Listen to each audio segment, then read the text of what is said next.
Raised in a small village in Jharkhand, Manoj graduated from IIT Kanpur in 1997 and moved to the US in 2000. After years of success at Nutanix, he and Dheeraj Pandey, the former CEO of Nutanix, exited the company to embark on what is now called the DevRev. We'll explore Manoj's inspiring journey, transition from Nutanix to DevRev. And here comes my first one.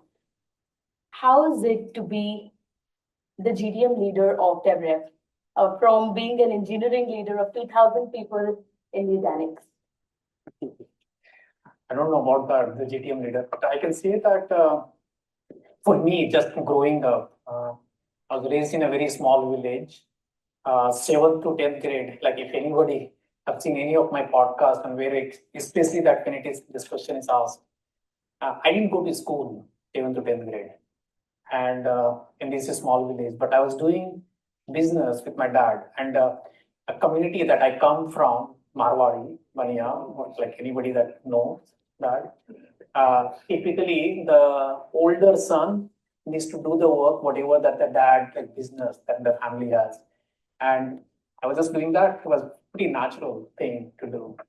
So I was just working. My dad started a very small business, again, a small village. So when I say business, back then I will not say business, dukan, right? Now you can say dhanda and all that.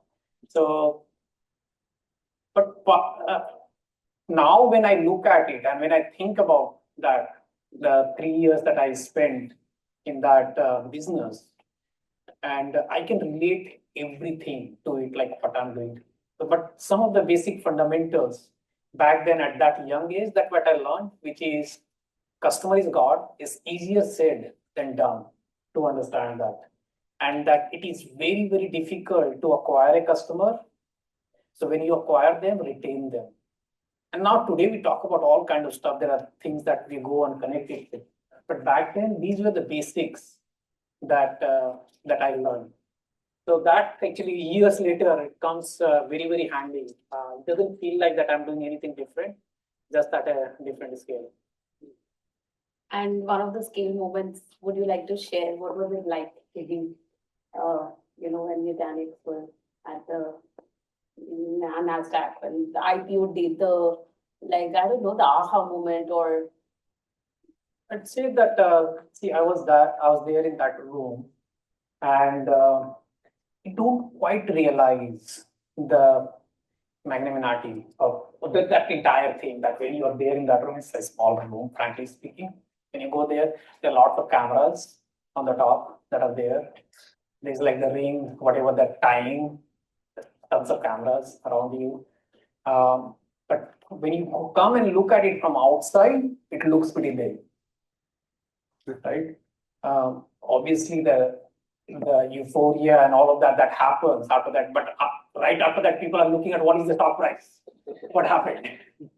Because everybody else back home probably also looking at that. But I'll say that, the Dheeraj the other day, whoever has listened to it also, 2009 company got founded. By end of 2015, actually filed for S1. And then there was a period in which that no companies were going public. So for 3 quarters almost, that we were still going and reporting to the financial market to make sure that our S1 stays current. Otherwise, we'll have to go and redo the S1, or you're pulling it off. And 30th September 2016, we went public. Still when you think about those moments, that gives you goosebumps. It's just like one thing internally, then you'll have to go and start managing more expectations. Because people start to look at entire sentiments inside the company. It's like now driven by the stock price. And how do you really manage that inside the company? And then we did tons of transformation out of that. After that, just being in the public market, it's quite a journey, I must say. I think dream of a few of us here for sure, or probably one or the other time. Sometimes all of us think as a founder, maybe if that is part of the journey. And I can always see a twinkle in your eye when you talk about it. Maybe it's like back and forth, the memory charges you out. Yes, there. Of course, yes, there. But I'm just saying that when you are in that room, you don't feel much. How many of us want to be in that room? I want to be in that room. Part of me being dent in the world, like history. All right. We all know Dheeraj Pandey. Share with us something about the camaraderie. We always see you together, the power duo. And I'm sure there is like, you work together and there is this strategy behind this dynamics that both of you work. So we all face this challenge of finding the right co-founder, finding the right team member, leader, if not just a co-founder. Um, Something on those lines for this room, uh, we can take away some learnings from there. So first of all, we know each other for probably too long, and sometimes, and when we are in a room, we can say that what, Dheeraj and I, we know each other for 30 plus years. So people will pause and look at you. So what is your age? That question comes. But yeah, we did undergrad together uh, back in India, and so we've known each other for that long now. We're talking about 93, first time that I met him. I still remember that we went to buy my first bike. I'm sure that his was second or something, but from the campus that we went together to buy that.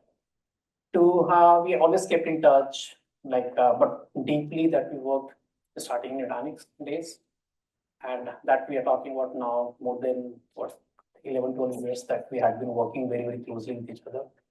And say the values, when you think about the cultural values, thinking process, growth mindset, um, infinite thinker, and all that. I think some of that probably we relate to each other really well.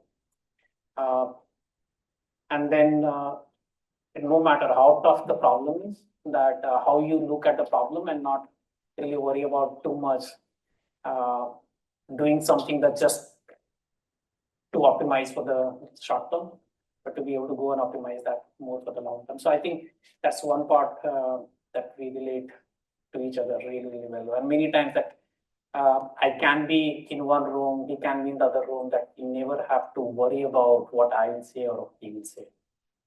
Trust factor, I would say, that is pretty deep. Super important, right? Like, especially when you're at this scale. Yeah, I mean, obviously we have worked together. There's so many ups and downs that in the process of building the company and staying power and always thinking about how to go and solve it for the long term.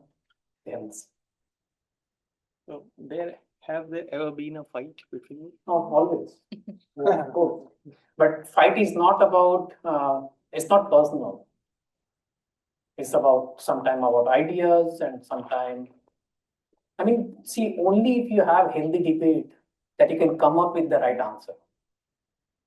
And then you can go and execute on that, because then you're making the right decisions. So yeah, I'll not call it fight, but we do debate on things. Yes. And because I still learn a lot, I mean, from him with those debates. So You spoke about mindset while sharing. So at the start of DevRev, it must be a blank canvas.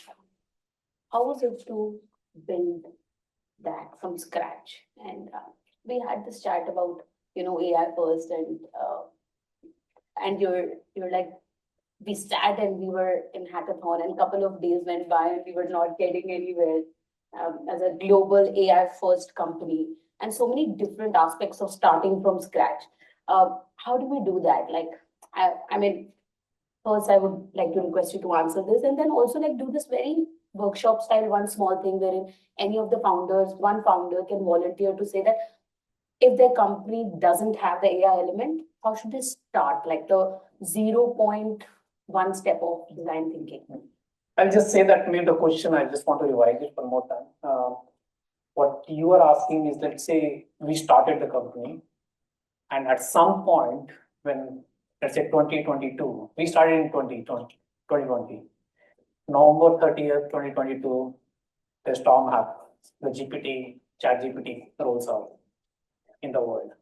And now you are thinking about, even though we knew quite a bit about the GPT, but the workforce inside the company, how do you really retrain them that they're all they all can be the AI engineers. Like just like full stack engineer that back in the days that we were talking about, which just included all the way to the UI element. Now AI has come in. Previously, it was only the job of few people who could think about it. And now it is accessible for everyone. So how do you go and enable that? Is that maybe that's the topic, Yes, right? yes. So we thought about it like, first of all, you have to normalize this problem. And normalization typically happens when you show that the things are more and more that you go underneath and look at it, feels like the same thing what you were doing before, which is I'm just going and consuming the APIs, maybe on the cloud. So, and previously, if you just think about on the infrastructure layer, people had to become a storage expert or compute expert or virtualization expert and all of that. With the cloud, you don't have to worry about that anymore. I'm just consuming it as an API. Now you have orchestration layer with the Kubernetes, let's say that you have on this side. So you can start to say that, okay, I can extend it with now the orchestration layer is your LangChain, let's say. And underneath then you have, call it like, okay, just like caching layer there, you have also a caching layer. You're creating this pipeline rack, and that also that you can start to think of there are APIs that are available for it. Underneath that you have foundational layer, models, and foundation models you can just like what I had before on storage, network, and compute and all that. I can say it's just another thing that I just need to go and call. So the moment you normalize this, feels like that more like the same as opposed to the others. And typically, when you go and expose this line of thinking to the developers and give them this is where that we did the hackathon. So okay, this is normal thing, guys. This is nothing that has changed. You can go and build your solutions now. It's just an API away. We'll come and do some training. But over the course of a week, everybody went through the hackathon. They all had to only do the work related to the AI, Gen AI. They came out on the other side and said, like, this is nothing. This is, in fact, very simple. I can go and use it. So the idea was that this fear that I'm not AI engineer, that completely evaporated.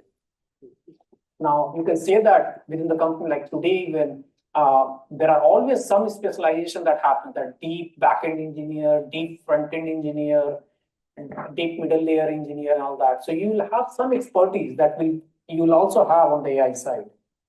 But beyond that, like large part of the organization we just all do AI now for us.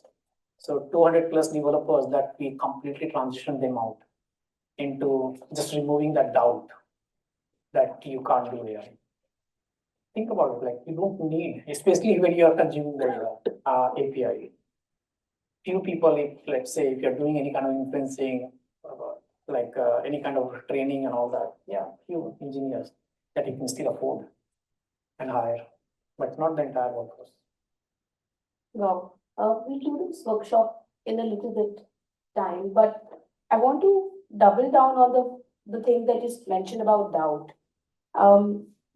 And how do you really overcome, because all of us like overcome doubt and challenges? Like when you hit the rough patches, how do you push through and regain focus?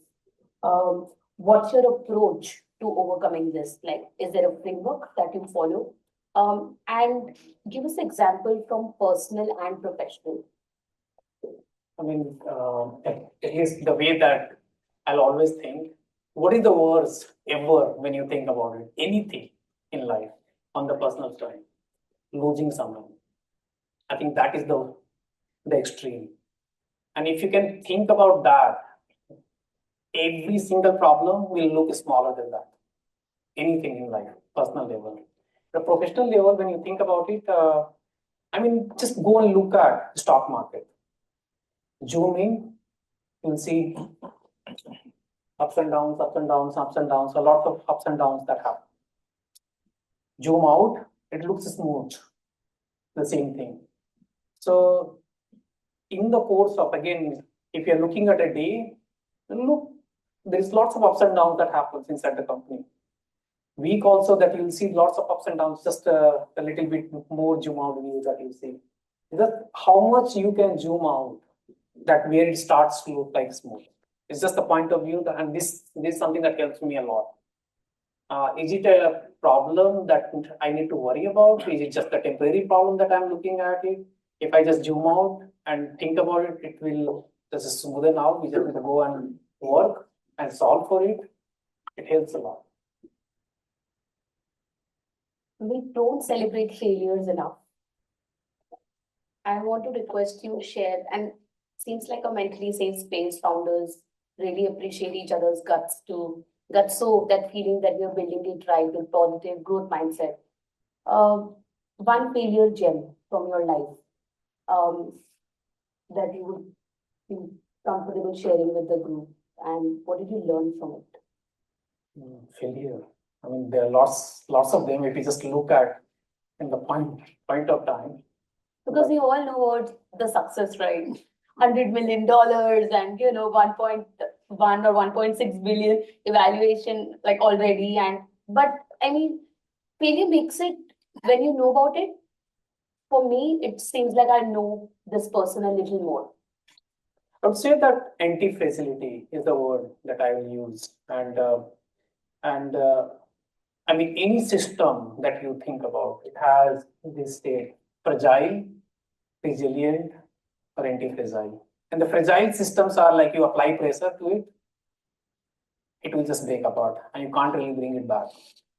And resilient systems are you apply pressure, actually it doesn't break, nothing happens to it. Most companies or people, when you talk to them, they'll say that, okay, in the face of adversity that I had been quite resilient, or our company had been quite resilient going through it. I think the frame of state like anti-fragile is very, very different, which is you apply pressure, it actually becomes stronger. Almost like the failure, you take it to your advantage to make your company or you as a person 100x better, that nobody can come and touch you after that. I mean, there are lots of examples like that exist. Like when I can talk about in the context of Nutanix, I can talk about it also in the context of DevRev. VMware, at some point, I'm assuming that this is not going out in the wild, even if it goes out.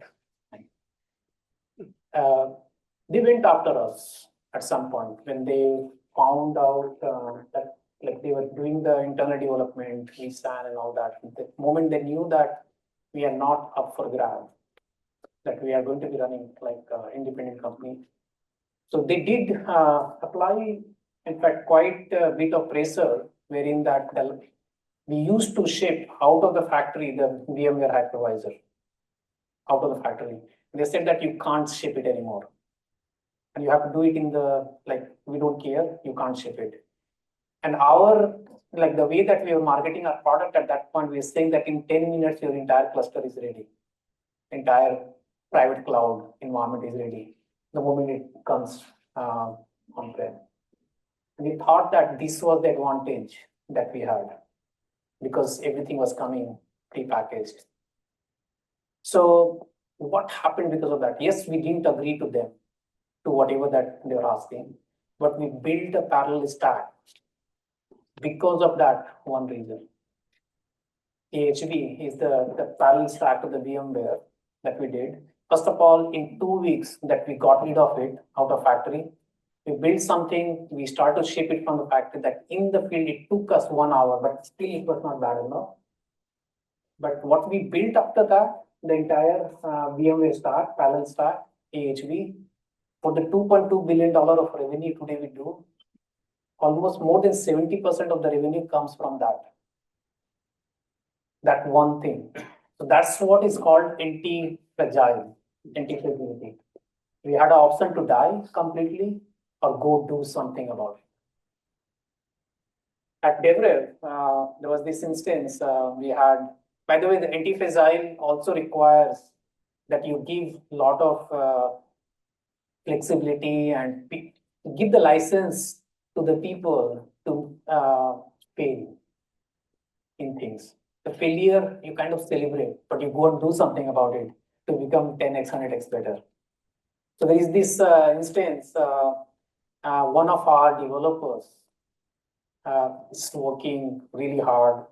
There was on Google BigQuery, there was a raw query that was run. This is 3 a.m.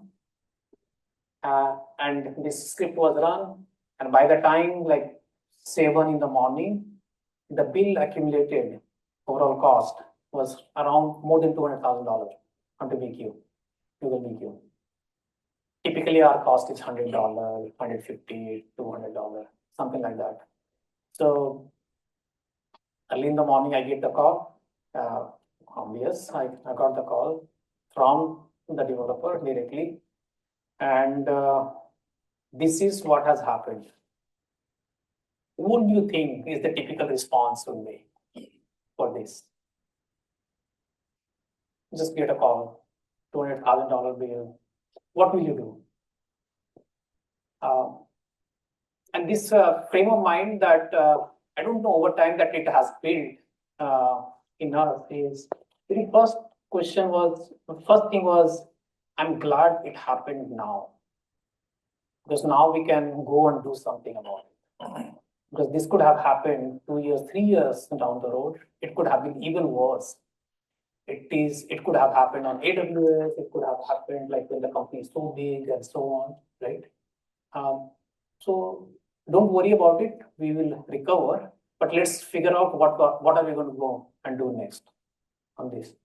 The result of that, first of all, this person, will do anything possible from that point onward to make sure that we have something that this never happens again. That's one.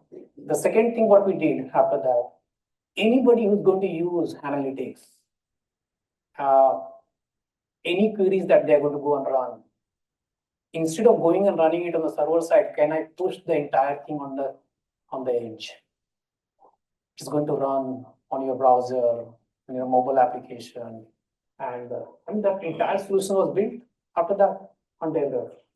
So the thing is that how do you use these learnings, these failures that might feel like big failure, or you can use it to your advantage to really become 10x, 100x better as a company. So like these are all live examples. There's so many of them that exist. But you also allow people to make mistakes in this. Wow. So it's into an opportunity. Yeah, and anti-fragile is that mindset. Okay, don't use it as to your disadvantage, because you can be to your disadvantage, or use it to your advantage that nobody can come and touch you after that. With competition also just happens like that. Like you worry too much about the competition, or they did something and you just worry about them, then like how do you progress? So don't. We have another question from No, Ali. I was hoping to get a little bit of background because I'll be honest, I don't know about the rest of them, don't know a whole lot about DevRev. So if you can just give us a big picture, what is DevRev? Who are you trying to serve? What kind of products? Absolutely. We're going to come to that. Yeah. I'm still on the introducing Manoj, the mindset, the framework, and we have 5 segments. And we're coming to the second one very soon. Okay. But while we hold on to this one, please frame 1 or 2 questions if you have about mindset, because I think we've had the fortune, thank you to Dheeraj who introduced us, and thanks to my husband actually, who took me for the first time when he was going for lunch with Manoj. You had this fortune, and I could remember this $200,000 spent story in one of the times you had shared. So feel free to raise your hand and then go for the question. All right, awesome. So when you came out of the college, Dheeraj was your batchmate. So what prompted you to start this Nutanix? How you started? What was the thought at that time? So first of all, Dheeraj is the founder of Nutanix. I joined early when there were like 50 or so developers. So I joined a little late. But out of the college, we all worked on like so many different startups, big company, small company, large company. We've done like both of us in different companies. I have also worked at a startup. He has also worked at a startup. He's the one who started along with 2 other, one of our batchmates, Ajit Singh. He's the co-founder CEO of ThoughtSpot, and So, but like what prompted them, I can go and say, in fact, Dheeraj actually touched upon that the other day, what we wanted to do at that time about Nutanix. But maybe if you want to rephrase your question. Yeah, maybe DevRev, if you want Yeah. to go here. So, and we are going to go and talk about the DevRev also. A lot of people ask us this question: what the heck are you doing? Why are you starting another company? This comes all the time. And this is something that when we were starting also, many of our friends also said the same thing. Why? Like building one company is so hard. Why are you thinking about doing the second one? And the reality is, first of all, that we never felt tired on the first company. It was fun building the company. It was really fun to build that. And here was this idea that we had, and we felt that it was multi-decade idea. And when I say multi-decade idea, it is not two, it's more than two. So, and when you have that, and remember that this is COVID time, 2020, you're sitting in the backyard, you're looking at the sky, it's like all these stars, and you're thinking about, okay, if one more thing that you want to do, what will that be? So the conversation was, if we are doing another company or not, something that we have to decide. There's not much time from the, if you just think about the aging, you're still growing or aging or whatever you want to call it, there are only few years that before you start another company. And it has to be very well understood that, okay, we deliberately decided to start or not this company. And here's this idea, do you want to really take it ourselves or not? And we decided, okay, no, let's do it. A follow-up question to that. Could you have done it under Nutanix itself? Yeah, in fact, that also is a question, right? It's in a completely different field, first of all. Second, any big company that you look at it, any company, let's say a line of business that is bringing $1 billion in revenue. And you start to bring, let's say, 200 or so people out of that, your best people, going to work really, really hard. In 5 years, let's say you get to, let's say, $100 million in revenue. Or that probably is in 5 years, it's too hard. Let's say $50 million in revenue. What do you consider? Is that a success? Is that a failure? People who are working here, they'll all consider that as a failure. Mindset is different. It's just very different. And the reality is that any problem that comes in here, and if you're not really growing at the same rate and all that, what do they blame on? It is because of that, because you don't have focus, you don't have, I mean, this is the classic thing that every single company, the big companies, they go through it. So when people ask us, okay, what will it take for someone else to go and build this, what we have built at DevRev? It's like, I know it can't be done by the big company, period. Period, can't be done. Because it is just hard to get those people to work for so long. The rest of the company will not allow you to do that. Will just not allow. Just that's why you see the big companies, they acquire companies. It's not that the building that tech is so hard. It's not. But they can't build it inside. Do you think that's an issue of culture? Why it cannot be done inside a larger company, or is it because of the founders' focus, or like a million other factors? Like, what's the main thing? It's not just up to the founders. Like we just think too much that as if like the founders, they are dictators. They're not dictators. Oh, anything but. Yeah. I mean, they still have to do this $1 billion business also that is running, that also they have to grow. It's not something that they can let go. And there are people who are running it also in there. So typically what you'll see now, this is what Cisco of the world that have the, I'm going to spin out this. Let them go and work on it outside. And when they grow to a certain point, then I'll bring it back. So those are some of the things that people have done, but not inside the company. Yeah, I mean, that makes a lot of sense. But if you look at the example, like, one is you spin it off, let the innovation happen in that small like cluster, and then whether it grows on its own or bring it back is like one way to do it.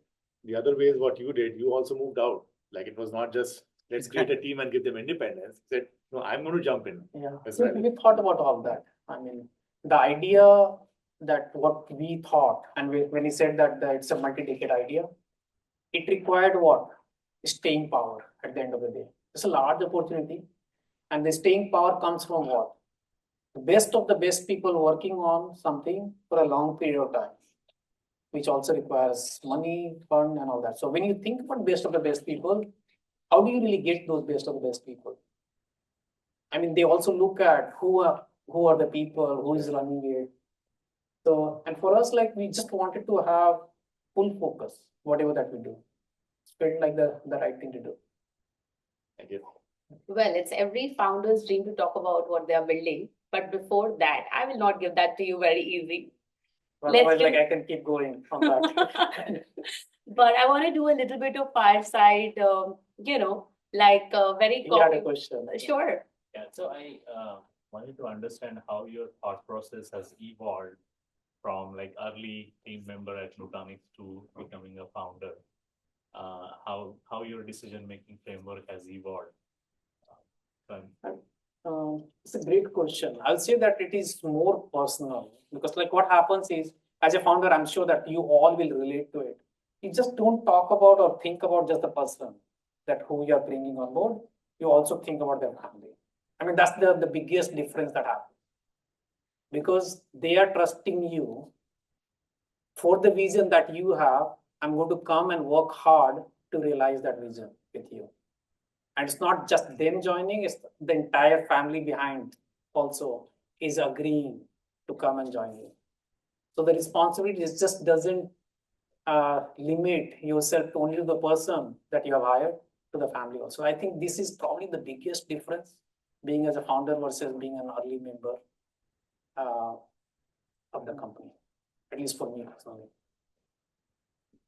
Manoj, just had a quick question that when you started DevRev, you were of course coming with the credibility of having established Nutanix, right? Like if you were to start from a clean state without that credibility, how would your approach or your mindset be different? And we were thinking about that, and this question comes to Dheeraj all the time.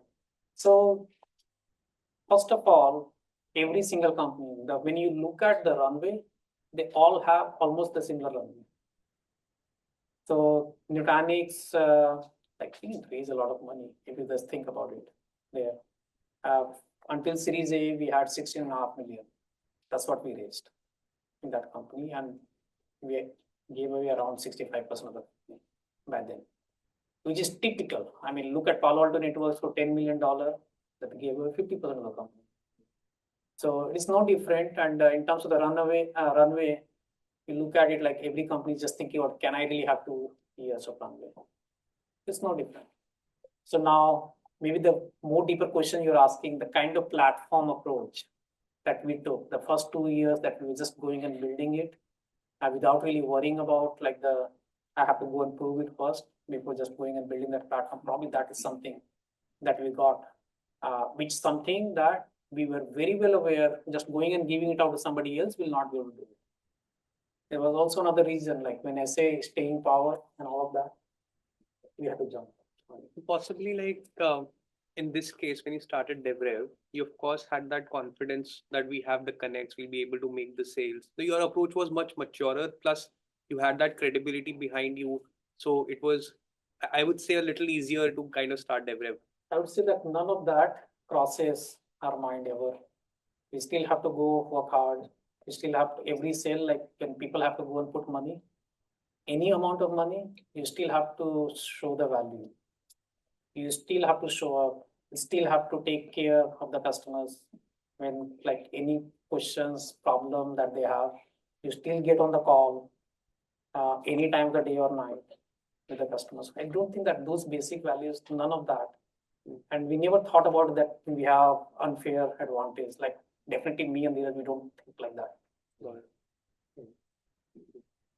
So you've spoken about how DevRev was kind of like a category creator, and definitely a very new type of platform play. And earlier talks, you once spoken about how communication was a critical cog. You also spoke about how it's very important to kind of keep the team on the same page with this ChatGPT thing and all. How do you ensure that with such a big team, even nowadays, let's say something like ChatGPT again comes after 1 year. How do you make sure that, the new approach, or what is it that you really want to communicate to everyone, the new ethos gets percolated down to every single person? Like, what are some of the processes or some of the things that, you kind of devise around that, if you can? I think see the great question, by the way, because the change is something that will continue to happen.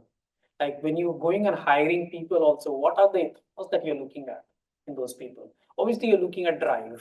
You can call it connected to the motivation. You can put curiosity as another thing, that are people curious to go and like see, try out different ways of doing things. And the third is the coachability. And if coachability probably I'll put as number one thing. And if you have hired as part of your hiring process, you're looking for those characteristics, and then you apply this anti-fragility framework. Like there are going to be things that will come along the way for you. How do you really recover? How do you really train everybody? And with these characteristics, you can continue to propel, in my opinion. We had to do a lot of that at Nutanix also, by the way. Where we started versus going from hardware to software to subscription, like all that journey that we had to do. There was a lot of change that we had to do. But in terms of like the weekly or the monthly cadences, in terms of like engaging with different teams, let's say product or tech security, and then bringing them together and all, like what are some of the things that you feel that have worked out better? Since DevRev has obviously scaled up pretty rapidly, even in comparison to Nutanix in its early stages, right? So like what are some of the things or best practices that you have?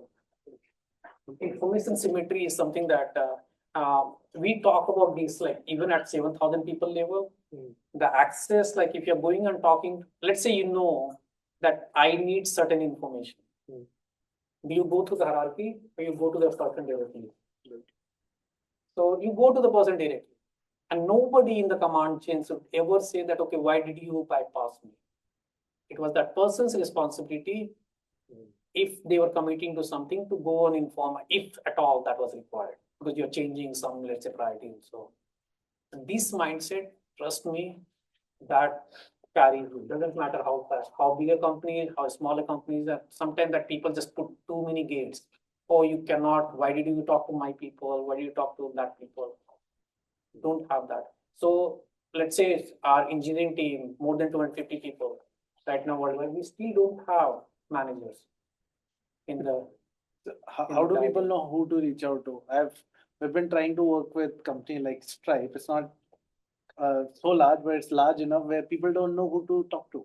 Yeah, they need You to talk use to one DevRev. person, they're trying to find somebody in the company.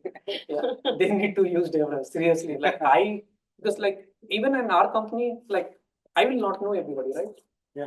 But all I have to do is I'll just go and ask who is working on this on DevRev, and it tells me that these are the people working on it. And then I want to know, okay, I want to talk to a developer who is coding. So it tells me this is the person who in the last 1 week or last 1 month, these are the people who are coding. So I just reach out. I think it's a combination of the technology you have and the culture you built, and you hire for the culture. Again, first 100 hires are very critical. Not 100, it's like perennially. But you're right, maybe you're saying first people, you just define that culture, nucleus that you build, and that nucleus then expands. Yeah. Yeah. I did have a question, Sure. if I can. So let's do this one segment and then take all the questions again, and we'll keep taking questions Related after to each. this Sure. All thing, right. that's why I said. Sure. So were you sleeping better at Nutanix or now? I really sleep well, and people just people wonder like because people ask what keeps you awake at night and all that. It's like no, actually I sleep really, really well. And I'll tell you that the mindset there is mindset is that zoom out. I will put my phone down in the night. I don't look at my phone until I wake. I don't, and I really sleep. Whatever sleep that I can get, I'll just go and sleep really well. I think Dheeraj is the same way, because I spent one full day with him at a Kiri conference, and we were just chatting about anything and everything under the sun. And I felt the sage in him think, I sleep well. What are you talking about? So So I also sleep well. And again, many of these things that the worse is not worse enough. When you start to think like that, it's like, okay, every single problem in the universe, whenever that you, anytime that you go, they all got resolved. It's required time. You just need to give time. So why worry about it? You can wake up in the morning and then you can work on it. There's no point just bothering or worrying about it tonight. Wow, that's a real one. I think founders struggle a lot with that. Some of the tips for founders to like, because I mean, wife of a founder, work is exploding from left, right, and center. Like, and you always keep learning and working at it. It's always work in progress to manage better. Like some tips that you like how you said, like keep your phone on the side and then you zoom out. Some other things that you felt you learned along the way and could help the folks in the room. I don't think that I've learned anything. Very simple stuff. I'm saying your ability to be able to go and zoom out. That's it. It's always just about that. When it is personal, what is the worst? Yeah. And if you can go into those moments, like nothing bothers you. Now, obviously, there are always going to be problems that you have to go and solve and so on, which you have to go and put time into it. That is not going to get solved automatically. You go and spend time on it. But to just only worrying about it, that doesn't really solve the problem. A few questions. Choose this or that. Mm. AI tools or human intuition? Can I say both? Come on, you gotta choose one. I mean, all depends, right? If you're doing very mundaneness, then yeah, AI tools. But if you are thinking out, then it is intuition first. Like the machine is not going to go and help you. Innovation or efficiency? I mean, again, the same thing. But what first? Like this one, if you were to choose one. Quite constant. Because like I'm going to focus on both, depending on what in the context. Because if I'm thinking about the money and all of that, then I'm thinking about efficiency. But if I'm thinking of creating or something long term, I'm thinking about innovation. Remote work or office work? I would say office work. Customer feedback or market trends? Customer feedback. Disruptive tech or incremental improvements? That's also contextual. Because like in the kind of market that you are, how long that you're thinking about it. Because like not everything can just go and be disruptive. Because like there is also, with the disruptive tech, it requires also high staying power, long staying power. With incremental, people are willing to go and accept this. Okay, I already have something, I can go and add something. It's just quite contextual. Global expansion or local dominance? It's also contextual. We think global. Global first. How is it like? Like, let's zoom in a little bit. How many countries do you have offices in? Right now? Yeah. So most all continents now. So 6. So we are in America, we are in Argentina, we are in Europe now, 2 different places, Slovenia as well as Netherlands. We are in Australia, we are in Singapore, we are in India. More. Strategic partnerships or in-house development? I'd say for the multiplication, it is strategy partnership. Again, depends like what is core, what is not core. So if it is core, it is in-house. If it is non-core, expansibility, making it 100x is partnership. Some examples on this that you can give? Like Yeah. how would you define core and non-core for them? good question. I mean, let's say for us, the knowledge graph is core. So I cannot really give it out to somebody else to go and build it for me, a partner with somebody, because this is core on which everything else is going to be built. So I'm going to do it myself. I have to have all the right people, all the thinking process. I have to build that. Actually, on that, maybe if you can Yeah. tell everybody about DevRev, we'll Yes, miss the that's your question now. So before we do the GTM segment, I think a lot of people in the room don't know what is DevRev. At just the name itself, DevRev, there are two words there, Dev and Rev. Dev is for development, which is proxy for product. Rev is for revenue, which is proxy for customers. Now, any company in the space, when you think about it, what exactly matters for the company? It's only these two things, product and customers. And how do we bring these two important constituents together? Because today, when we go and look at it, any systems or tools, these two things are not together. You have different systems to do the customers, and even there you have 10 different systems. For support is one, customer success is one, for the sales is one, for the marketing is one, even though it's just going and touching the customer. And then on the back office product side, in fact, there is no tools other than maybe product board and AHA talks about the product. But then you're looking at a bunch of project management. It's not even product management, a product understanding systems.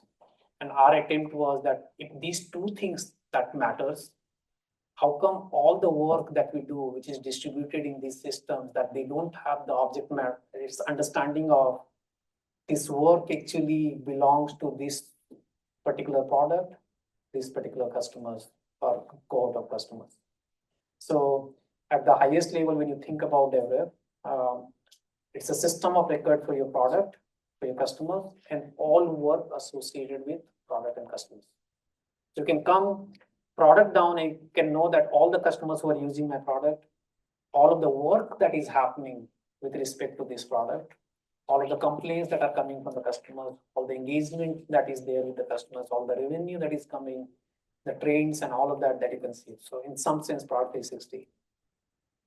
And if you come from the customer side, then also you can see that, okay, all the product that they're using, all the complaints that are coming from them, the utilization, engagement, all the work that we're doing for them. So some sense customer 360.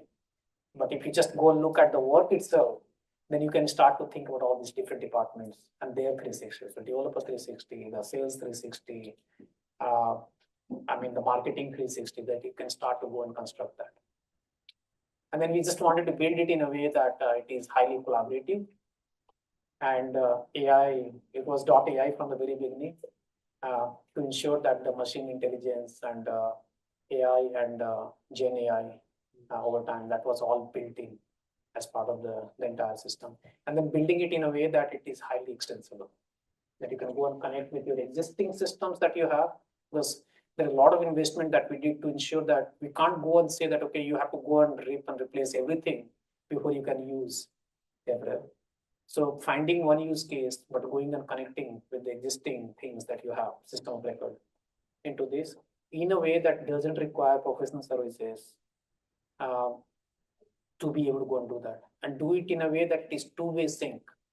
And two-way sync, when I say it, let's say if you have Jira class here, you can connect with DevRev.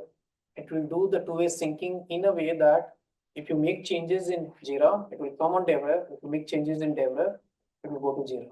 As well as creation of new objects and all of that will happen in real time. And idea was that if people, once they start to, let's say only one team I want to move, the second team I want to move, at some point I can go and cut it off completely. So this happens in the context of customer support side also the same thing. If I'm on Zendesk, if I'm on Salesforce Service Cloud, I can connect, do the two-way sync, data is already here, one team, do the pilot, cut it off. So at the core of it, what we have built then is the knowledge graph. And the knowledge graph, the idea is that how do you visualize all of this data that is there in all these other systems, or even if it is created inside DevRev. And this is where the entire visualization, the hierarchy, and what all data that matters, how they connect to the product, how they connect to the customers. And on top of it, then the foundational technology, again, these are the things that will not give it out, build it ourselves, was the search that was built in on this knowledge graph, which is both syntactic as well as semantic. So keyword based and semantic. We built the workflow, which was like the high code to all the way down to the low code. And high code also that, okay, if I'm Salesforce, I need to learn a new language, software, and only some people can come and certified people can go and write the code, as opposed to that, okay, you can use your language. There, I want to use JavaScript, TypeScript, Python, Golang, or whatever language that I want to use. I can go and deploy it, runs on our system runtime environment with the Lambda underneath, fully deployed. Many complex workflows that you can go and write, all the way down to the using the generative AI that you can go and create those workflows. And now these workflows also are built in a way that deterministic workflow as well as probabilistic, or call it like the Gen AI based workflow, which is intent based workflows also. They can all be stitched together to make really complex workflows in this. And the third thing is the entire, so there is search that is built, there is these workflows, and then there is analytics, data warehousing on the same data. But with the differentiation that now it is also on the edge of the compute. So democratization of the analytics that will happen as part of this platform. This is quite a big transformation for a company that really buys into this concept of connecting different teams and all, right? And in a way, it's kind of designed to poke some egos. I'm sure, like when it comes to big enterprises and all, not everyone likes such a big change, right? So how do you tackle something like that? Like how do you bring all the different, big egos in the room together when you maybe on day one when you are telling them this is the roadmap for you, but if you achieve the ideal state, you could really achieve a very big impact, right? So is that more of a sales thing, and how do you kind of use product to also drive those considerations? I mean, I'll answer it one very generic way, which applies to everybody, every single person in this room. And then there can be things that very specific to DevRev, how we do it. I mean, you all know technology adoption curve. Any technology, no matter how good it is, you still have to go through the technology adoption curve, which is like only 2 to 3 companies or customers that you, let's say 100 customers you reach out to, only 2 to 3 are innovators. They can understand you, they want to use you, they want to deploy it, they want to give you the feedback, all of that. There are only 13 to 14 are early adopters, who will also buy it, deploy it, and continue to give you feedback to make it better. Remaining 84% of the market, early majority, late majority laggards, they'll also come and say all nice things. It's good, I like it, wow, but they are not buying it. Not today. They will buy it, but they need all the social validation. Other people will have to come and say that, okay, it's working, 2.0 version of the product, 3.0 version of the product is when they'll come and start to use it. But you get to this is 34% of the market. So it kind of unlocks when you get to that, is almost 50% of the market. The remaining 50% of the market, late majority and laggards. Laggards are like 16% of the market. When they come in, like they also don't come, like 10 years later, probably they will come. And they are not like the current set of people who go and make the decision. They're the people who worked at these companies, they become the head there. And there's a lot of shaming that happens along the way for them to be able to go and deploy. I mean, that's the way the technology adoption curve works. Look at AWS. How many years, like in 2012, 2013, cloud was already there. AWS was there. Still, we were building the on-prem solution. No? There's so many solutions that were just getting built for the on-prem at that time. Today, how many solutions that are built for the on-prem? Changed.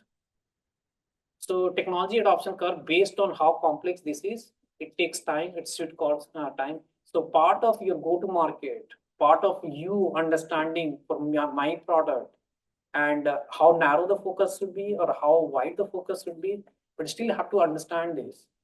If I'm going after the enterprise and I need 2 to 3 customers, I need to call. If I'm on the innovators category, 100 calls I have to make, 2 to 3 will go and do something about it. Just the input required is very different. So Got it. to Got it. follow up to that, Manoj, obviously the other part of that puzzle for me is you can either go bottom up, meaning find one use case and one function, or you can go a little bit top down, meaning you can say, hey, I'll go talk to the CMO and get the marketing use case, or I can go to the head of that department. Have you guys figured that out? Meaning, are you going like down to the individual user level, like the SDR, BDR versus the, the HR person? So How do you think about that? Again, now in the context of DevRev. Yes, in the context of in the DevRev, context- where do you find that beachhead use case? Yeah. So especially when you start to think about enterprises, and any system of record, by the way, the decisions are not made at individual contributor level or even at manager or director level. Those decisions eventually are made pretty higher up. Right. System of record displacement. If you are a feature add-on, other people can make the decision because the ticket size is also small. So this almost becomes like a transformation project. So no matter how you get in, which person that you talk to, eventually you'll have to have the buy-in from higher up. Eventually, yes, but you see some people grow like a weed by going in at the individual user level and work their way up, right? If you think of Slack or you think of Jira, you think of all these tools. I was curious about how you're thinking But about the thing is that let's say Slack. Yeah. Slack was a system of engagement. It was not system of record. Correct. So you could go and insert it anywhere. But Jira, especially let's say Jira is also like that right now by default that people will use it. So it's not like the decision and pricing and all that. Eventually, like it's not like you're going and displacing something in there. I'm just using Jira, and that typically founder they themselves make the decision very early on that I'm going to go and use it. Wherever the displacement question comes, typically is higher up, and we see that also. There's one kind of But like going through the SDR motion and all that, yeah, you go and also have that conversation with the director level, understand the pain point and all that, and then you ask for the introduction. Yeah, but in the enterprise today, there are effectively there are multiple systems of record at every department level, right? CRM over here, Yeah, there's right. HR system over here. There's, You're right. yeah. You're right. So you kind of have that battle You are right. to fight. So like there are lots of startups or lots of departments within the And they all think they have the system of record for their department. within the enterprise. Yeah. And yeah, you can go on based on your strategy, you can go and direct to those departments also. Like today, our strategy, especially let's say we're going to go to the B2C, we go on to the CIO. Right. We talk to them and talk about the problem statement and how we're going to go and attack. And they will go and connect with the business people from there. And that's where most of the decisions that they are making. So clearly, DevRev is on high speed, has crossed that chasm. The early adapter part has been over. Now it is in the mainstream. There was a time when this was happening. Did you ever felt that this is not the right time or it's not happening? So what was the feeling? I mean, it was like you always saw it like happening, or it was sometime there was a challenges and it was tough. I think it depends. Like when you say that, okay, is it over? Are you crossed that first 16% of the market? Because the market is so big, so huge for where that we are targeting ourselves. I would say that we are already out of it. There is still so much to be done. The thing is that us being aware that the input required is much, much higher. And having that comfort, like when you go and talk to the people in the field, and when they say that it's not working, what is the thing that is going on in your mind? How many calls have you made? How many people have you met? And that framework actually helps you tremendously. And I'll say that, let's say you may have established it in one market, but you go to a different market, you are starting over again. I mean, there you still have to go. So I'm starting in Australia and New Zealand, let's say. They don't know us. I still have to go and make a lot of calls. I'll have to still establish that. I'll have to still sell it to a few customers in the area before I can go and say that, okay, you know what, here is this customer who has used it, and you should also try it. I'm just wondering, because you guys are so innovative, is it going to be easier to just get locked in and have everybody start to converge on this when they have not invested a whole lot in tech yet. If it's a kind of, and then you have to think about the stage of the business, size of the business. Maybe it's an interesting business about to grow and they haven't made heavy investments yet. And then boom, it's an easier decision to put you in. See the most amount of things. There is like FOMO and there's FOMO. Right. And when you think about the FOMO is fear of missing out. Missing out, right? Not missing out. Messing FOMO, up. F-O-M-U. Fear Messing of missing up. Messing up. Or just So- call it FOFG. People understand that. Yeah. Fucking up. Yeah. So fear of messing up plays bigger role. Yeah. For most people. And somehow you have to make it clear to them, actually, you know what, safe. But how do you really, every person is built differently. So somehow, and that takes time to build up. Even if it is the best technology, like it's not like that AWS, when it came out, it was like by any means, that was not a great technology that people couldn't go and use it, right? But it took time. Yeah. Long time before like people said, okay, it became default. Yeah. Almost. So it'll be interesting to see who were the early adopters of AWS, as an example. Yeah. And they went after the developers initially that, okay, you are not getting enough love by the IT and a new VM that you have to go and create.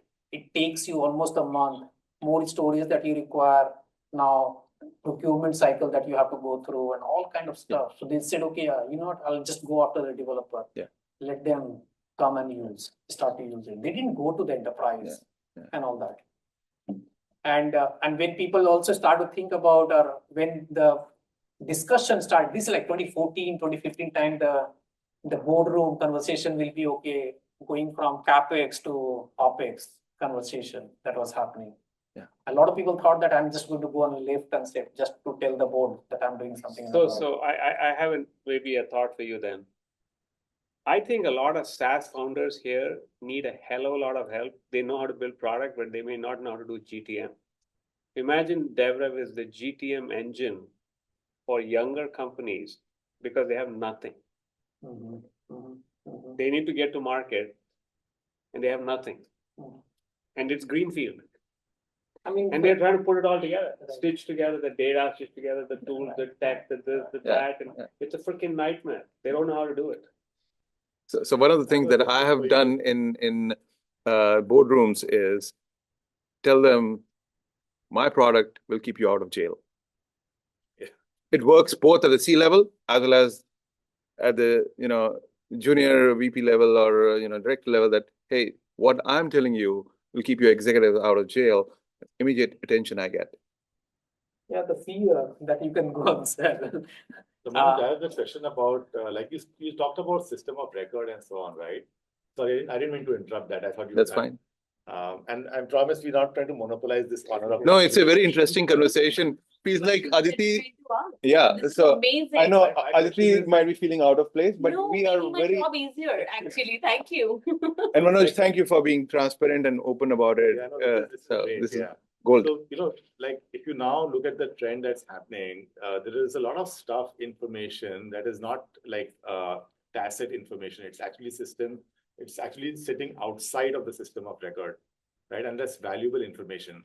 So in your view, like, what's the next leap where, DevRev or like a concept or like an approach like what you are taking also recognizes that there is a lot of valuable information that is sitting unstructured, and how do you kind of, leverage and marshal that into like all the good things that you're doing? Yeah, great question. So by the way, that the entire region to build that knowledge graph was with that thinking, that the information, I can't say that, okay, everything has to be created here. Right. As long as you go and link and connect and bring it here, now suddenly that you have information here.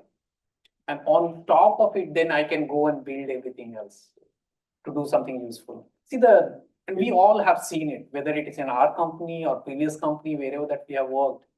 You go to a meeting and there are decisions to be made. It was exactly my next thing, like, there are emails, there are minutes of the meeting, there are so many documents, like, it's all unstructured. Right. But you go to these meetings and often like the point that also I want to drive is often that you see that biggest title or the loudest voice in the room kind of makes the decision. What should be the priority? And often, like, I wondered, like, what was the reason for that? If that person didn't show up in that meeting, we are making different decisions. And it's the same company, same vision, same mission, same goals, everything same KPIs and all that exists. But we're making different decisions. And I at least came to the conclusion it is all about the information asymmetry that exists in the organization. That person, when this person is coming to the room, they have different set of information than the rest of the team in the room.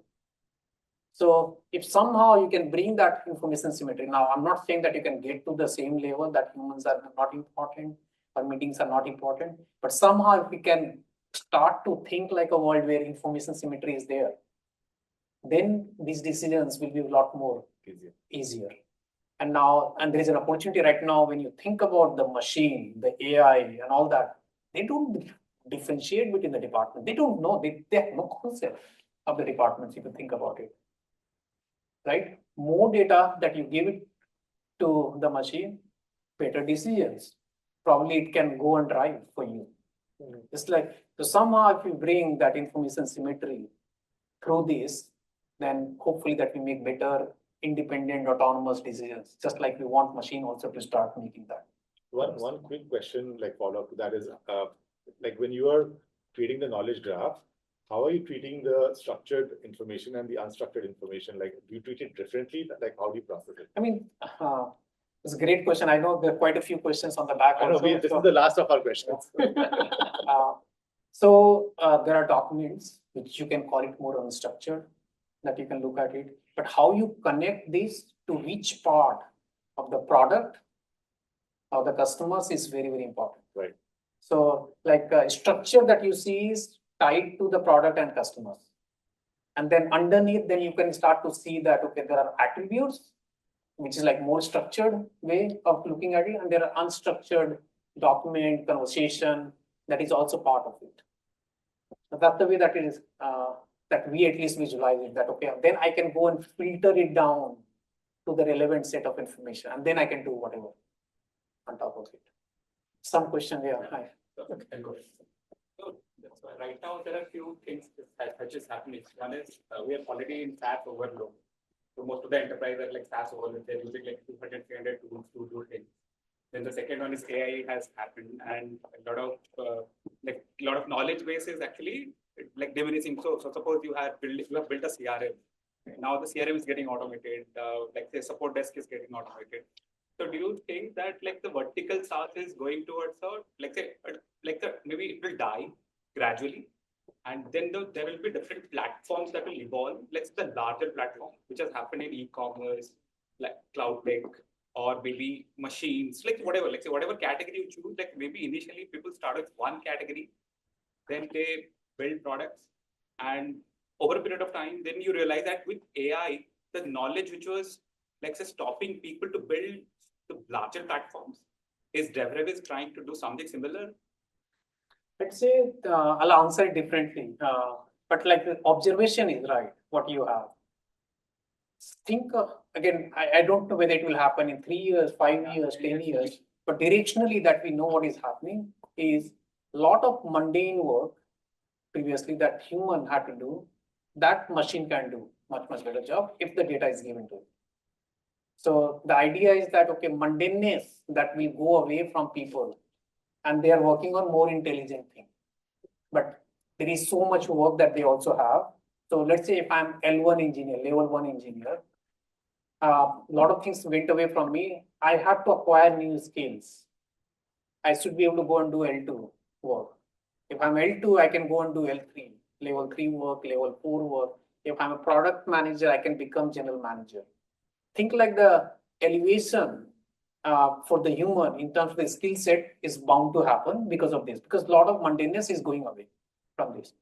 Today, the systems, when you think about this vertical, there's clear boundaries that I can't really cross. And that cross has to happen because of this.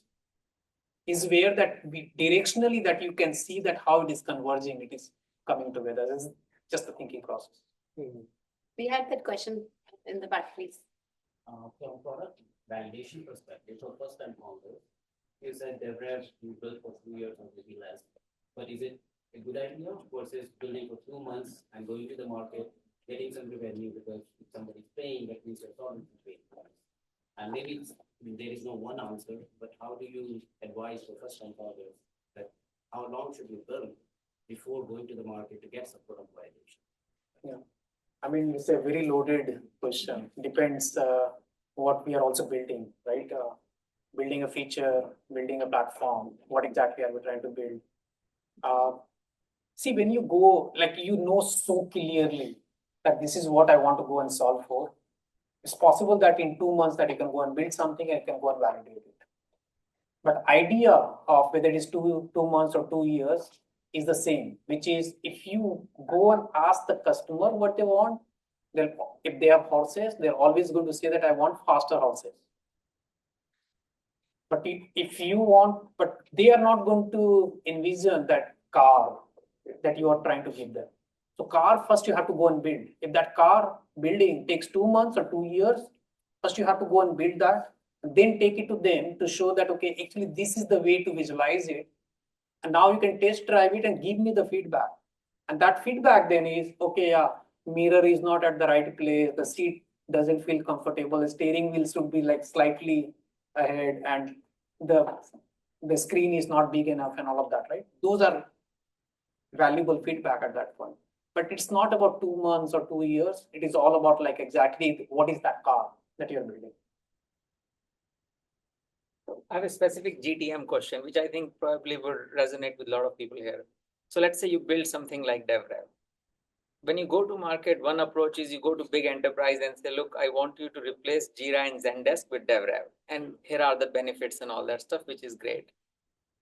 It's a heavy lift, a lot of stuff is in place, not easy to migrate. The second is you say, look, let's go to smaller companies and say, look, you are going to pay this much money to Jira per developer. You're going to pay this much money to Zendesk, something else. And here is a solution you can just start using. It will take care of all these things for you. Between these two, which one you picked and why, and how would you think about this go-to-market? Now maybe I can talk about DevRev, how we are doing the go-to-market. Because one is very generic question. If like just ask, because every company will have different way of doing it. Yes. How we are doing it, probably we can. So whenever that you are ready, Aditi, I can get into the go-to-market, or if you have anything in between. We're already in the go-to-market, so yes, let's. Yeah. So we had to segment and segment very early. I'll tell you why. There is startup, there is SMB, there's mid-market, and there's enterprise. And as you correctly pointed out, not everybody can consume the same thing. So you have to be very, very specific to which segment of the market and what you are providing the solutions for them. So to a mid-market going and having that conversation versus to an enterprise going and having the same conversation, it is like completely different level of conversation. So you can't go and say that, okay, get rid of his Jira. Like it doesn't work. I mean, that way. Or get rid of, first of all, enterprise, most enterprise that you'll see, they are on Salesforce Service Cloud, but they went through that Zendesk to Salesforce journey already. Especially when you look at it in the US market. You go to India market, many of them are still using Zendesk. You go to India market, this like probably Freshdesk, combination of Zendesk, ServiceNow. That is the ecosystem that you see. Again, depending on which market that you go to. So for us, defining for which particular segment of the market, what exactly is the insertion point that you're going to have was super critical for us. Because to startup, I can say that use the full thing. Your development, when you have the sales team, go and use the entire CRM. When you have the support team, you use the entire customer support thing. Success, when it comes that you can just come and use the entire customer 360. All of that, they can continue to grow on top of it. So coming from the SMB, and if they already have the tools, migration is particularly easy, but you can still insert from either side. You say, okay, I come from the customer support side, and then you can go and migrate it out on the other side. Same thing happens on the mid-market side. Mid-market, you say that one has to be very, very strong use case in there. Because you're talking about even in the mid-market, particularly in the US, they can pay because they are paying a lot of money already to these companies, other companies, especially for the system of record. When you think about on the customer interfacing system of record, and for them to, as long as that FOMO part, fear of messing up part, you take care of it, it's a zero risk migration, and it's something that we provide, and we have invested heavily in that from day one. In fact, before we wrote a single line of code of DevRev, we actually invested heavily on what we call the airdrop technology out of Europe office. And that makes it much easier conversation with that. So going and having the conversation, $2 million that you are invested, like today paying to this particular vendor, it can come on us. And by the way, it will get fully modernized with all the goodness. And you are kind of set for the next 10 years, 20 years with us. And many people are willing to take that bet because it is low risk. When you go to the enterprise, it's a different conversation. So, I mean, in your decision making, you are saying you looked at all this and you picked mid market. Is that the no? We actually or have enterprise. No, we actually have segmentation on 4. So you're targeting all 4 at the same time. Yeah, but just that it has different go to market. I mean, different use cases or different apps or yeah, it's a different. The platform is the same. Right. Where you insert is the question. Got it. And now you're looking at your inbound, you're looking at your outbound, you're looking at events, you're looking at partnership angle. In fact, I'll say I'm starting to put the 5th one also, which is advisors that you have, because they also help you with pipeline building. It's something that, in my opinion, it is often overlooked item that we should not. I mean, but I would say for many companies trying to target a lot of different segments would be a tall order because enterprise needs would be different. They will ask you for different set of features. Mid-market may be different, 100%. SMB is different. So now trying to run 5 engines is not always easy. So you are not going to, let's say for you, you are, if you had this matrix really built out well, you can pick your boxes. Okay. So where have you found the most success?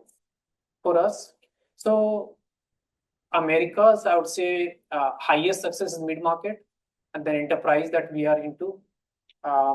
When I look at the rest of the world, in fact, some of the market that we see enterprise being the most successful. No, but even within mid-market in America, if you probably want to boil it down to, okay, certain industries or certain use cases, like, it's on the product side, it's on the CRM sales side. I mean, so are you seeing any patterns there? Yeah. In Americas, direction, particularly that we inserted from the customer support, customer success side. Got it. Because when you think about the AI use case, and we didn't have to go and teach, the world is teaching that customer support is the first use case for AI. So there is a market pool, natural market pool right now. Right. For that. It's like, okay, yeah, just do that. And what we find that once people insert from there very soon, and they do the 2-way sync with the Jira, very soon that they realize that I don't need Jira. Yeah, see, one other thing I didn't hear you speak about, but I think there's a really interesting opportunity from what I'm hearing so far, is just if you go back 20 years to the way Windows became a platform, and there was a whole developer ecosystem on top of it that went and really turbocharged.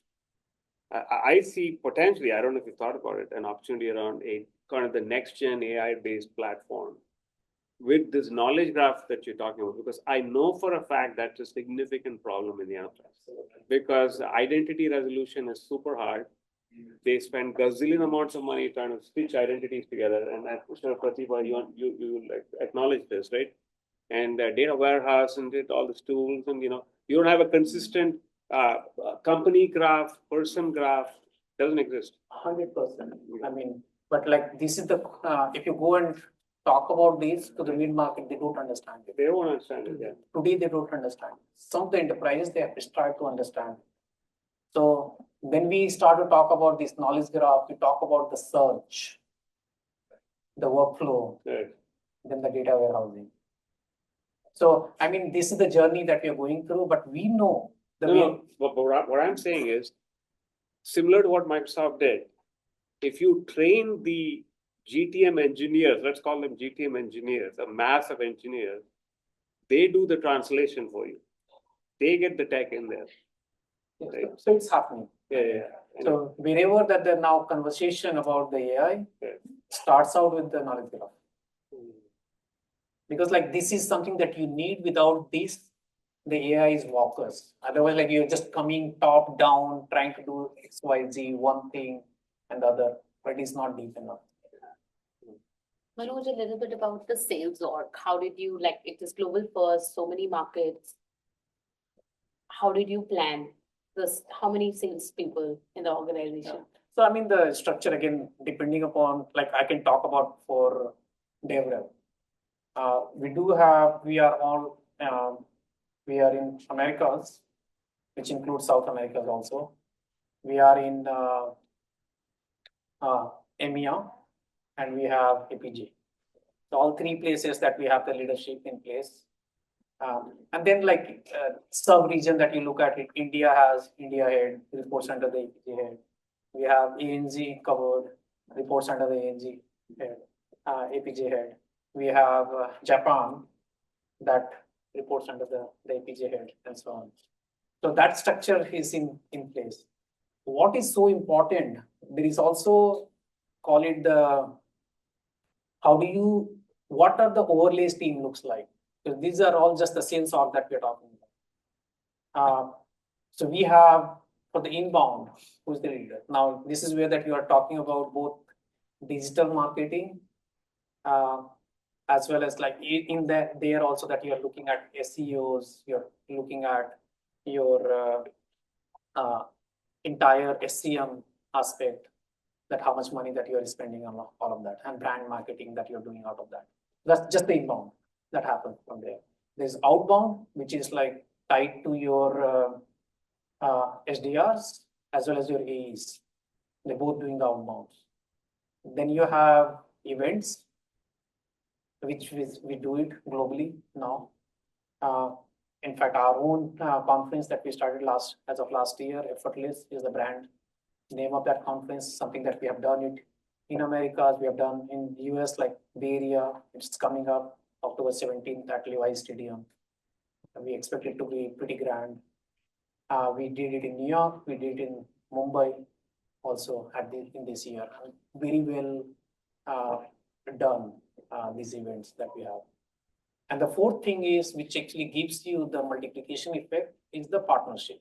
Now, partnership, you can say that there are tech partnership, and there are also this channel partnership that you have. And because then they can go and talk about your solutions, they bring lots of leads for you.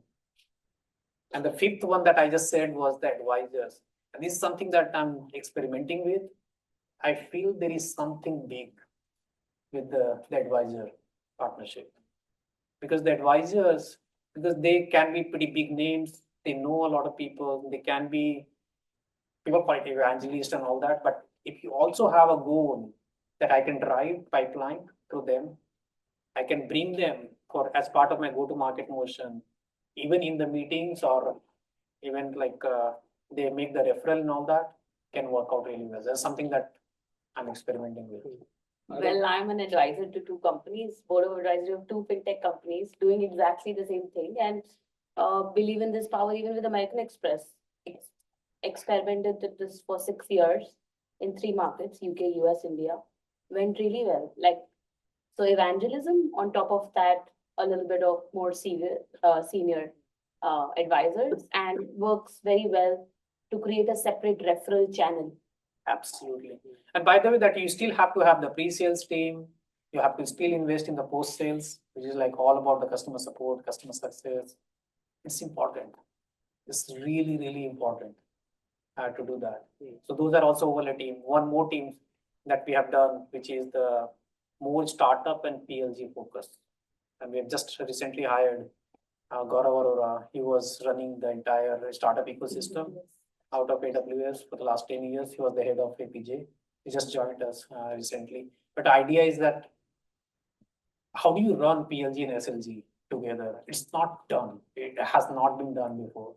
And we are trying that because one has instant gratification, which is the SLG motion, and the PLG takes much longer.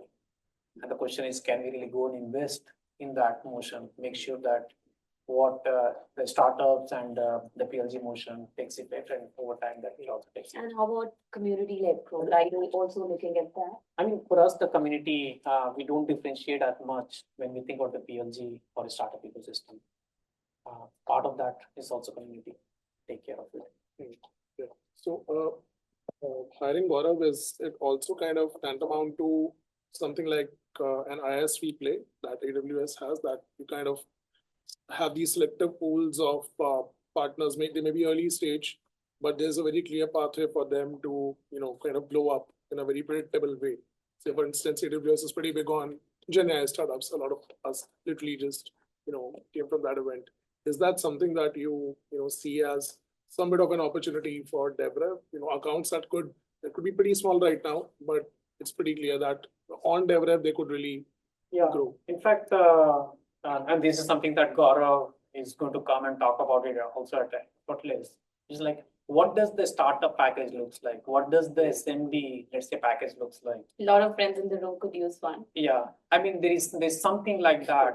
Yeah, something like that can be created, and then you go to market with that package. Like, guys, you need these to run your company, and this is the package that looks like. And in there, that you can have PR and all of that. Something that he's like very actively looking at. So I'm curious, you founded the company about 3.5, 4 years ago, but I'm sure there was some testing and experimentation, right? Using your past experience, all of that, and some learnings, right? If there's something you wish you could have done differently, what would that be? So, I haven't told the full story of starting DevRev, and I mean the problem statement that we were just trying to solve for ourselves. They were learning at Nutanix, which was like this phenomena of high net promoter score. It's like, how do you really achieve that? And what did we do differently compared to everybody else in the world? Like plus 90 net promoter score consistently. And the second part of that was like just the process of building, the amount of spend that you have, and what kind of, do I even know where I'm spending money? Is it impact? Is it all going towards the impact? Or is it like there are a lot of leakage that happens? So there are a lot of experience that in the process of building that company that came to surface, that we said that, this problem is not unique to us. It is something that is there for everyone. And we use the inspiration of course, AWS. AWS went and what did they do? They converged all infrastructure and provided as API. That's what they did. You didn't have to worry about the infrastructure underneath. It's not like every single thing that we see there. Once upon a time, there was a company, not one company, there were 10 companies that were there for every single service that you consume from there. It was there, it existed before. Same thing for the iPhone, like personal computing that we see. I mean, every single thing that you see there, it existed. At least when it was launched, we had a good music player, we had great camera outside, video camera, we had calculator, we had even like people who wanted to have the gaming device. It was there. There was phone that was working and so on. It was there, just converged and made it easier for people to consume. And what we were trying to do with the experience that we did, our thinking was, what is there for the business software? And is there an opportunity to converge, build something like that for the business? But in the process, then it actually solves many of these problems that we were encountering. So that was the idea. Now, in the process of like a lot of people ask us this question, and Dheeraj, we talk about it also all the time. Nothing had changed from what we started from the beginning. Nothing had changed, like where we want to be there. Now the path to get there, you can say that might have changed slightly. Instead of going straight onto the freeways, some detour and all that you have to go and do based on the market reaction.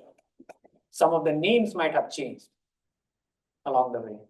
Like knowledge graph, while internally we were talking about it before, we were not talking about it externally. Now we talk about it externally. That people understand knowledge graph now. Assume that before ChatGPT, before AI, people will not understand what the heck are you talking about? Why are you selling with a knowledge graph? So it's same knowledge graph, we just go and talk about it outside. So those are the things that has changed. There's plays like Focus and all companies which are saying there's this realm of product-led sales now, right? People are building those kind of use cases, but now with this knowledge graph thing and everything else under the umbrella, I think it's fairly easy for you guys to kind of, just build it out as a yet another use case, right? But how do you kind of then decide what not to delve into or what not? I mean, we will be ecosystem friendly. So we're going to expose API webhooks. We want other people to go and build on top of it, extend the use case and so on. Continue to focus on the platform aspect. We make it robust. Like if you're building a company, you can come and pretty much build on top of it, on top of DevRev. Like those are the kind of things like you don't have to go and reinvent because we are putting so much investment in. Yeah. When it comes to GTM, price discovery is always a bumpy road, right? Like, how do you go about managing that? How did you do it at DevRev? If you could probably talk about that. Yeah. Could I be very honest? Yeah. Have you not been to I mean, like sometimes like there is like all this cookie cutter answer, textbook answer, and I'm using that I don't answer otherwise also. Yeah. Frankly speaking, it all comes down to the value that you're providing and can you really ask a number. Dheeraj actually spoke about the other day. Price high, discount high. But the discount high and all that also will come only after that you know what the person can pay for the value that you're providing. Most of the time that we worry about that, oh, the person will not pay that much. And you will be surprised that as long as that you have the conviction that you are providing enough value for your product, you should ask higher amount than the less amount. I have a follow-up. What if it is a value realized over time, right? It's not like instant gratification or something that actually pops up instantly for the opposite person. It's realized over time. So how do you go about doing it? It's the same thing, but they are buying it based on some value that they truly believe that this will bring. Somehow, if you can articulate that very clearly to them, because yeah, of course, it is. You have to go and use it. More people will have to go and use it, and this is what the ROI looks like. And I'm just asking certain percentage of it. I'm not asking a lot, but that conviction that only you have, and you have to go and show it. And if they're not willing to pay it, then you have to question also. Maybe either I did not do a good job into the value that I'm providing. I'll have to go and change my script or maybe do more homework to go and do that. But yeah, you should be able to go and defend. Understood. Hey, Manoj, I wanted to ask about the part that you mentioned, right? OMU. So you're trying to replace the Salesforce and the Zendesk of the world. And as you go up in the ladder from startup to SMB to mid to enterprise, that FOMO factor would just keep getting higher, right? Yes. So can you give one of the examples where, what were the top objections that you got? I mean, I'm sure just one sentence saying it's going to be zero risk would not suffice, right? There would be many things. And I mean, if you have replaced that Salesforce or Zendesk somewhere, so what was the journey like, right? I mean, that they put that conviction. It's a great question. By the way, again, you have to always look at the technology adoption curve. There are going to be people who will be willing to take the risk with you. And the FOMO part just helps. Okay, you don't have to get out of that system right now. Maybe 9 months that you're going to go and run it in parallel. We'll come and do all that work. But once you have done with one and you have proven it, that becomes a case study and that customer is willing to go and talk to 10 others with you. I mean, it's just part of and process of just building. And but there are customers who are willing to go and do that. And every time that you hear that, okay, people are saying no, you just have to say that maybe you have not reached out to enough people. How did you get some of the early customers? Was it more like friends and family type of customers, or more, coming organically to your side, or how did you get that? We had to hunt. I mean, only advantage that I will say that maybe we could reach out to the people and people will be willing to come and meet us, give us a meeting, let's say. That was the only thing that I'll say, but you have to grind. Just being second time founder doesn't really make where people are going to come and sign the check. They don't. Nobody does that. But you also said that Salesforce or vendors, the assumption is that they would not move from 1.0 to 2.0, right? And I'm sure they also would be internally trying to transform a lot. I mean, where do you see them, So maybe I need to understand this question. So your product becoming 2.0, 3.0, but it all comes down to where in the technology adoption curve this company or this person is. So if you reach out to 100 companies, you'll find 2 to 3 companies who are willing to give you a try. So you just need to go and try it out. Now the question is, do you really have enough people and fund and money and all of that to go after that market or not? And this is where that you start to define narrowly your ICP. And then even in that, when you have the ICP, still you have to go and try the same thing, but maybe it is easier, slightly easier. Maybe you're attacking the 16% of the market at that point, but it's never 100%. We all know it. And last, these guys have built huge ecosystem, right? ISV partnership, their marketplaces, the whole accelerator on top of Salesforce or Zendesk, right? And we have also separate few apps there. When is DevRev going to open up? Do you have that in plan, and when will be the right time for DevRev to kind of have that marketplace kind of a concept? Great question. We built marketplace in the first 2 years itself for that very reason. And we created the entire, what we call it, snappings on top of this platform through the API webhooks and workflow engine and Snapkit, what we call UI kit. That we wanted to make sure even our developers, when they are building with anything externally, they are building in this marketplace. In fact, a lot of things that we call it first party, second party, and third party that can come and start to sit in the marketplace. This was investment, serious investment for us to overall architectural wise that we had to go and build. What do you mean by first party, second party? It's like, okay, things that we are building, like Apple will go and build many of the apps in their app store. That's first party, basically. That's the first party. Second party will be you are external, but maybe you are funding or paying or partnership or something that is there. Third party is like some random companies that you have no relationship with. They are going and building on their cost, everything. They are coming and bringing it, and then you have all this entire testing and making sure that it's real, legitimate, and all of that before you approve it. And we built both private marketplace as well as public marketplace from the very beginning, because the thinking was even for you to develop, you need that private marketplace where you can build it, you can test it, and so on. And you can only, maybe we want to provide only to few companies.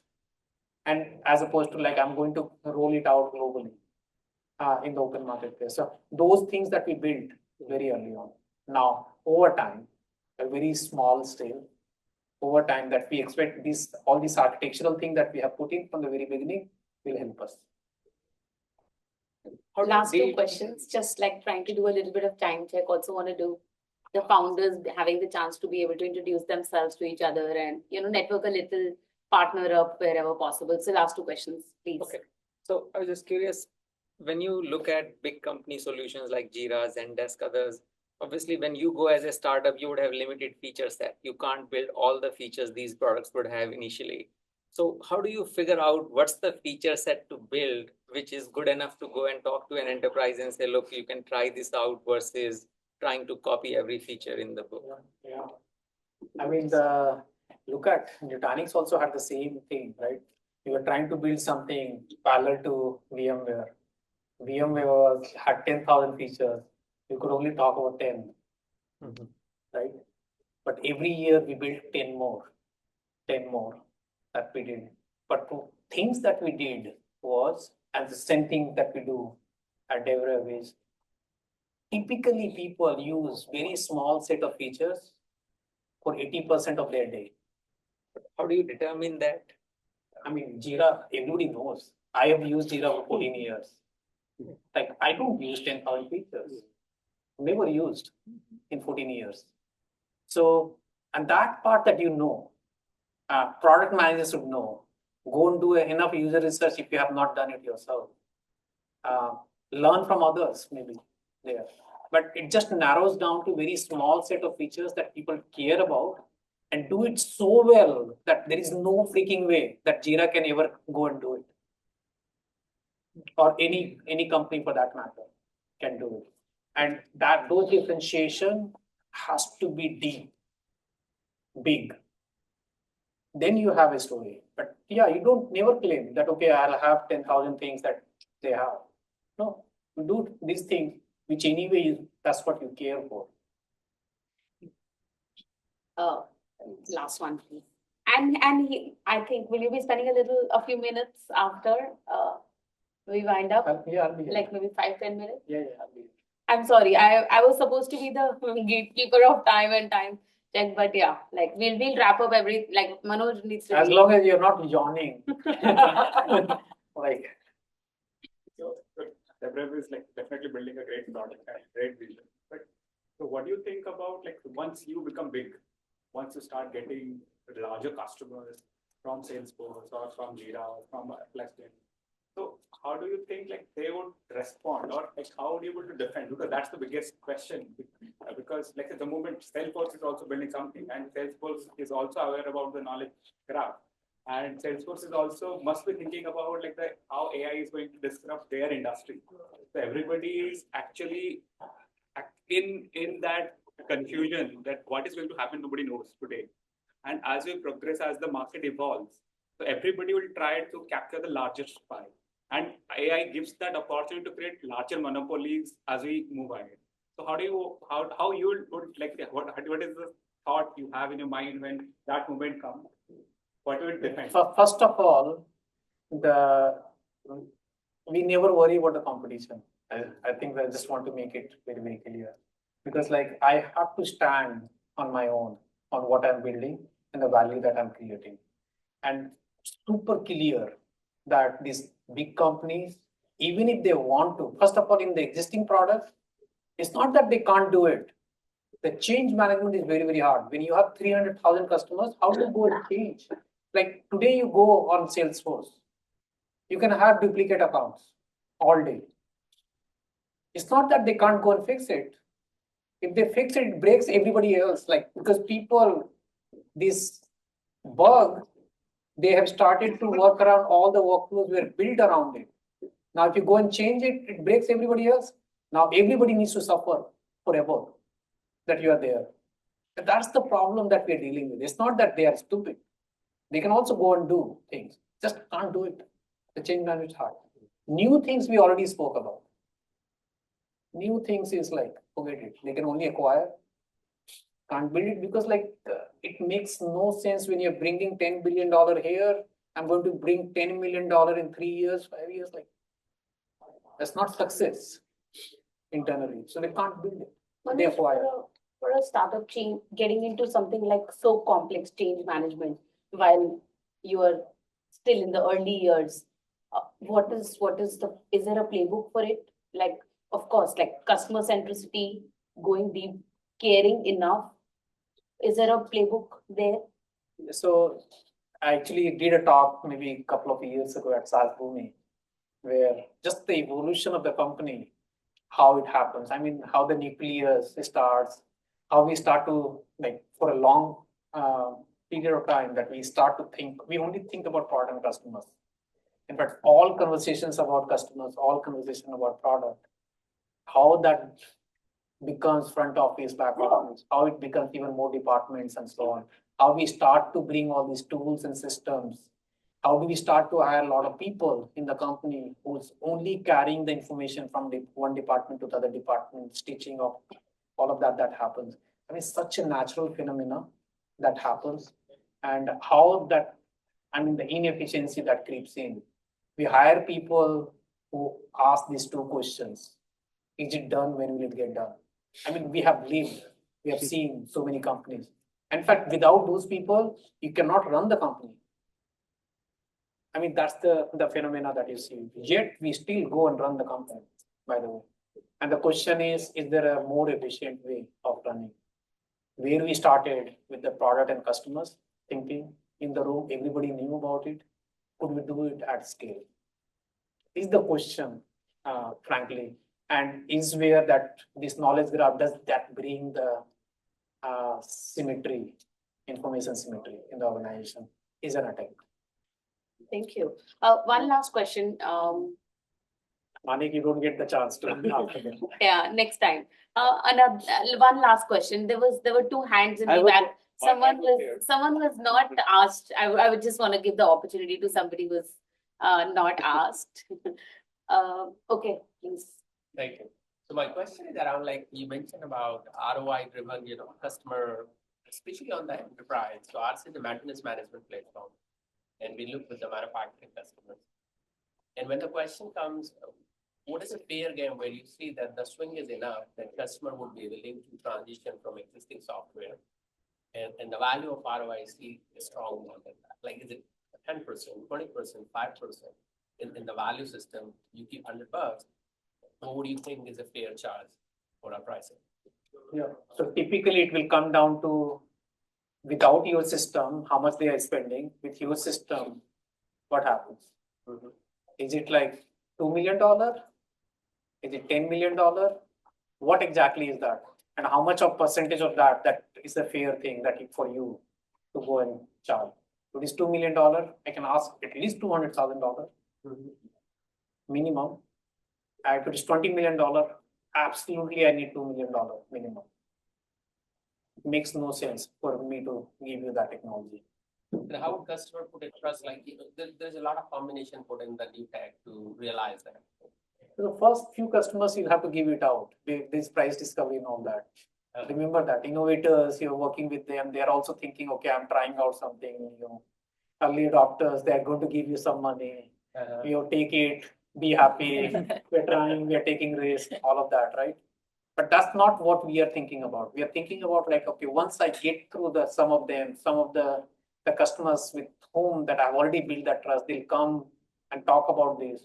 After that, why should I discount that heavily? There is ROI conversation at that point. Folks, we started at like 2 hours ago, exactly 1 hour, 55 minutes ago, and nobody's getting bored, by the way. So the plan was to have 20 people in the room, and then I just kept getting messages that, open up, don't like close the registrations, and then we're 50 plus people. I am so grateful. This is, first of all, gratitude to you. This is a fan moment, an aha moment, and everything for me to sit across. I've done what, 500 plus interviews. I've done some Formula One, sports stars, celebrities, this and that before I started tech leaders. And then you have to interview Manoj. I loved it. I loved every bit of it also because there are so many friends who came to support, and thank you so much, everyone. I'm not sure if Manoj is going to be in the room anymore because it's Friday night after all. But thank you so much. There is dinner there, and let's have some networking. Thank you so much. Thank you.